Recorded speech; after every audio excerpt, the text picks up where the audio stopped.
Assalamualaikum warahmatullahi wabarakatuh. Halo sahabat Hermina, apa kabar? Ya bersama saya Ilham Rusdianto di acara Hermina Podcast. Ya, kami mengambil isu yang sedang bergulir ya di masyarakat terkait mengenai kecelakaan lalu lintas. Jadi sahabat Hermina ternyata isunya adalah itu kan masyarakat sudah memiliki BPJS Kesehatan.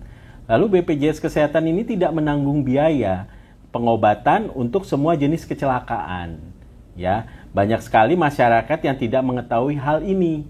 Nah, ternyata kasus kecelakaan lalu lintas dijamin oleh asuransi Jasara Harja.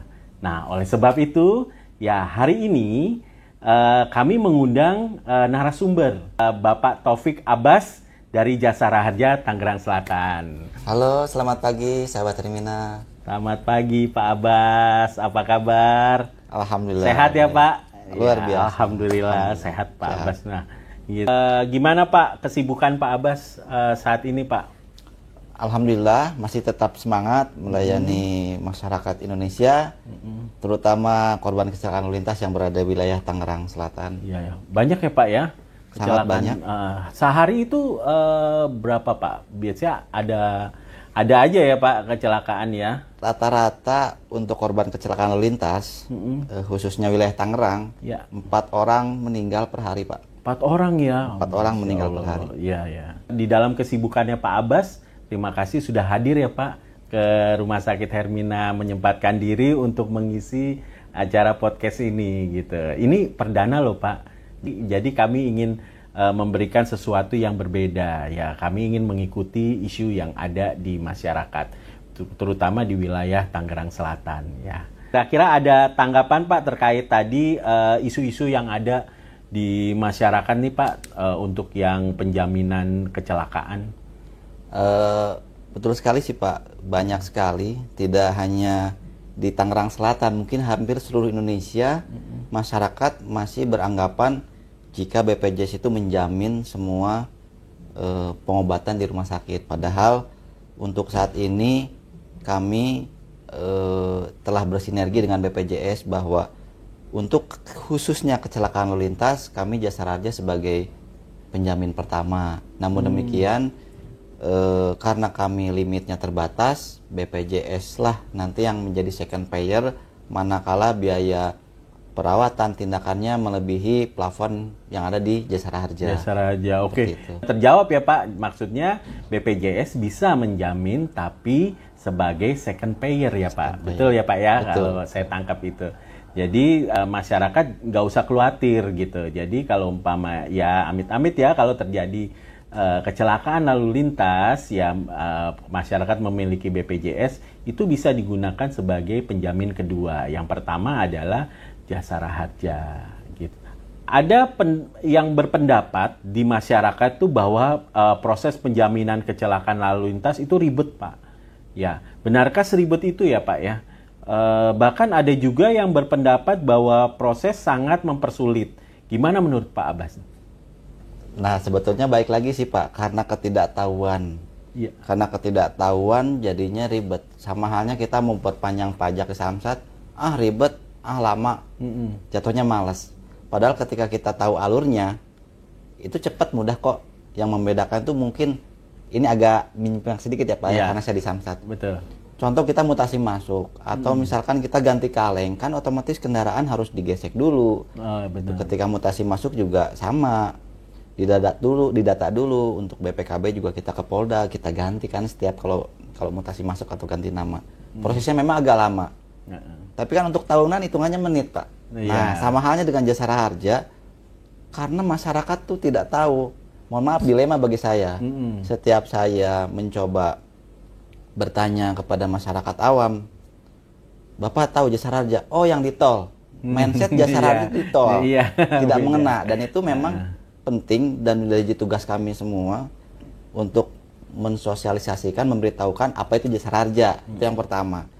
Terus untuk yang kedua, terkait ribet. Sebetulnya kalau kita udah tahu, nggak bakalan ribet Pak. Kami Jasara Harja akan bekerja bila mana setelah ada persyaratan. Yang pertama dan utama adalah laporan polisi. Didapat dari mana? Dari unit laka kepolisian di Polres setempat. Bukan polsek ya Pak, di Polres. Karena saat ini tidak semua polsek berwenang menerbitkan LP, hanya beberapa saja yang ditunjuk oleh pusatnya ya Pak, dari Mabesnya. Nah, ketika memang sudah terbit laporan polisi, maka kami akan bekerja. Untuk rumah sakit sendiri, salah satunya juga dengan Hermina Ciputat, kita sudah bekerja sama dengan baik, berkoordinasi baik dalam melakukan penjaminan korban kecelakaan lalu lintas. Begitu pula dengan pihak kepolisian, bila mana pihak kepolisian sudah mendapatkan laporan dari warga yang mengalami kecelakaan, dari pihak kepolisian pun biasanya B2B dengan kami Pak, menginformasikan ada korban kecelakaan, dirawat di rumah sakit Hermina Ciputat, lalu kami berkoordinasi dengan rumah sakit Hermina Ciputat. Sebetulnya simpel mudah. Cuma karena ketidaktahuan aja masyarakat untuk alurnya seperti apa. Betul. Seperti itu, Pak. Iya, betul sekali. Jadi sebelumnya memang saya pun pribadi ya tidak mengetahui Jasara Harja itu gimana sih urusannya. Nah, setelah kami rumah sakit berkecimpung di dan sekarang kami rumah sakit Trauma Center nih Pak, karena kami sudah bekerja sama dengan Jasara Harja dan BPJS TK khusus untuk kecelakaan lalu lintas dan kecelakaan kerja. Jadi sesuai dengan penjelasan dari Pak Abbas bahwa persyaratan itu memang ada ya Pak ya. Betul. Memang pasti ada persyaratannya untuk sebagai penjaminan ya Pak. Memang tapi dalam proses yang dilakukan itu secara paralel ya Pak ya. Jadi kalau di proses tetap dilakukan, tapi pelayanan kalau dari sisi kami sebagai penyedia pelayanan kesehatan itu tetap dilakukan, yaitu kita memberikan life saving atau pertolongan pertama pada kecelakaan gitu. Sambil proses itu berjalan juga ya secara paralel ya. Betul gitu ya Pak Abbas ya. Pak. Ya, betul. Yang diharapkan adalah itu. Ya, ini untuk rumah sakit Hermina Ciputat ini kan posisinya strategis, berada di wilayah black spot di Jalan Insinyur Haji Juanda Ciputat ini, Pak. Dengan dikukuhkannya Hermina Ciputat sebagai pusat trauma center ini sangat membantu warga sekali. Yang mudah-mudahan ke depannya masyarakat di samping lebih tahu juga dapat merasakan pelayanan yang terbaik dari rumah sakit Hermina Ciputat, Pak. Wah, terima kasih Pak Abbas. Lalu gini, Pak, ada target nggak berapa lama pasien harus menyelesaikan proses penjaminan tersebut, Pak? Nah, sebelum ke target gini, Pak. Perlu kita ketahui, BPJS itu ada dua ya, Pak ya? Iya.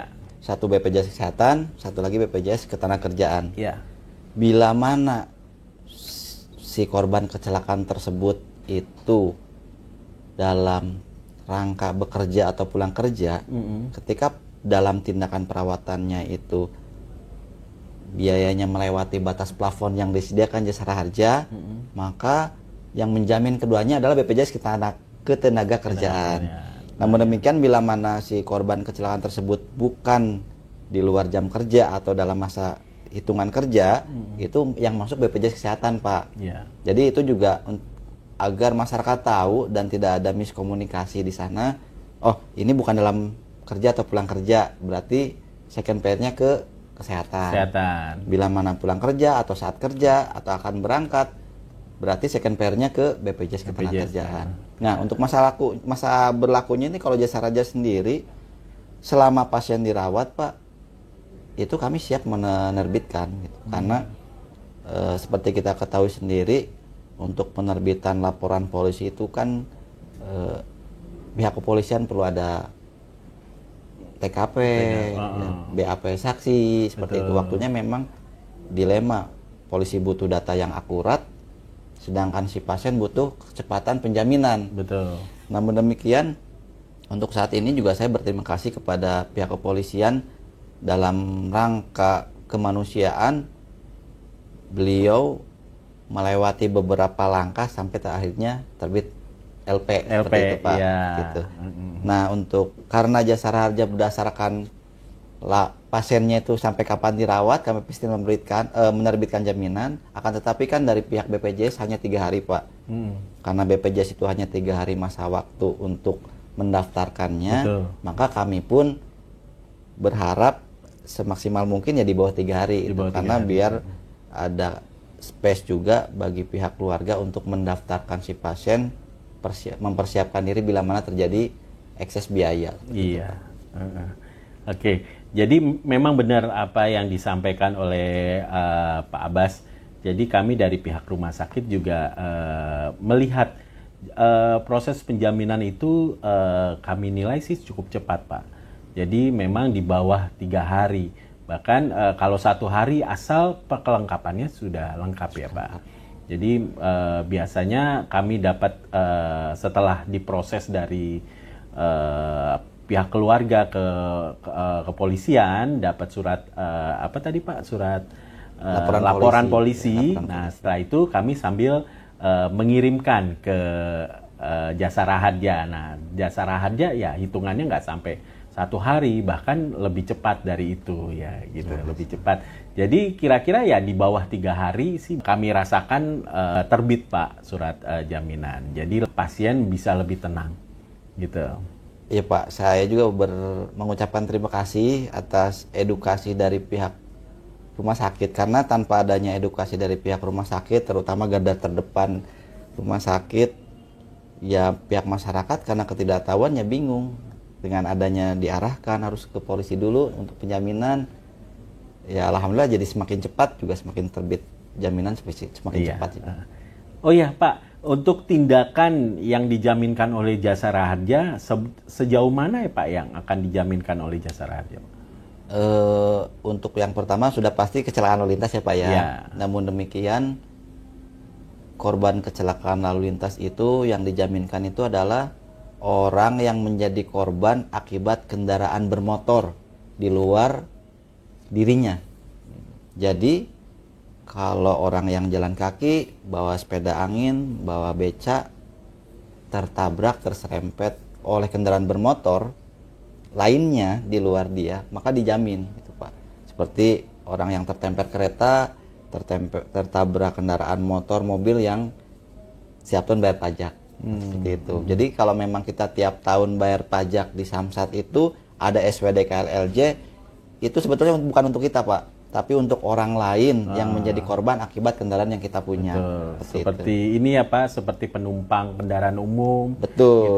Itu ya akan dijamin semua ya Pak ya. Kalau kendaraan umum itu semua dijamin, karena setiap kali kita naik kendaraan umum itu sudah pasti kita sudah membayar jasa raharja dalam bentuk iuran wajib. Kalaupun tidak, seperti angkot dalam kota, seperti kereta KRL, itu memang tidak kita kutip, namun demikian tidak mengurangi penjaminan jasa raharja terhadap korban kecelakaan tersebut. Seperti itu. Kecelakaan tunggal tidak di cover Pak, karena itu akibat kelalaian, tidak dapat menguasai kendaraannya. Untuk limitnya ada nggak Pak? Ternyata limit itu kan habis gitu. Gimana Pak? Ya untuk jasa raharja sendiri karena sifatnya dasar ya Pak ya, penjaminan dasar berdasarkan PP nomor 17 tahun 2017 itu maksimal biaya plafon yang disediakan itu 20 juta Pak. 20 juta. Betul. Dan ada 1 juta biaya tindakan P3K. Jadi totalnya 21 juta. Gitu. Ada biaya ambulan, maksimal 500.000, tapi itu diperuntukkan untuk evakuasi dari TKP ke rumah sakit, dan atau dari rumah sakit dirujuk ke rumah sakit dengan kelas yang lebih tinggi. Itu memang ada plafonnya. Ada plafonnya. Ada plafon. Lalu untuk persyaratan lain misalnya yang menjadi penjaminan ya Pak, pengendara apakah harus memiliki surat izin mengemudi dan lain-lain gitu Pak? Jasa raharja sendiri itu kami tidak terlalu ke SIM ya, karena premi yang didapatkan itu dari iuran wajib, dan dana yang didapat itu berupa sumbangan dari masyarakat yang membayar sumbangan wajibnya itu di Samsat. Di Samsat. Seperti itu. Jadi kalau misalkan SIM tidak, namun menjadi salah satu bagian dalam persyaratan di kepolisian. Seperti itu Pak. Ya, jadi peruntukannya bukan di jasa raharja ya Pak ya. Maksudnya peruntukannya untuk di kepolisian ya. Untuk surat laporan ya. Laporan dari kepolisian. Baik, Banyak sih sebenarnya yang ingin saya tanyakan dan ingin dibahas nih Pak.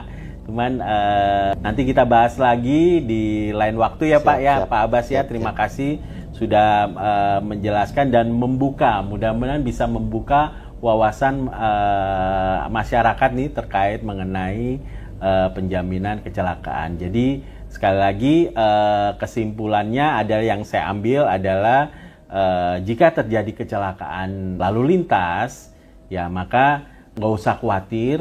Maksudnya untuk penjaminan pembiayaan untuk pengobatannya atau penanganannya itu bisa dijaminkan oleh Jasara Harja.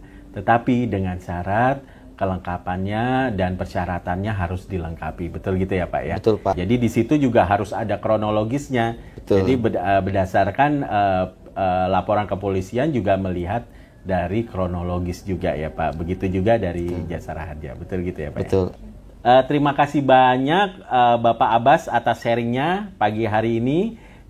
Sangat bermanfaat sekali buat kami dari rumah sakit juga untuk masyarakat di wilayah Tangerang Selatan pada khususnya dan masyarakat seluruh Indonesia pada umumnya. Kita akan terus bersinergi ya Pak. Harus Pak. Harus ya Pak Harus. Ya. Terus ikuti podcast Hermina untuk informasi kesehatan lainnya. Terima kasih. Assalamualaikum warahmatullahi wabarakatuh. Terima kasih.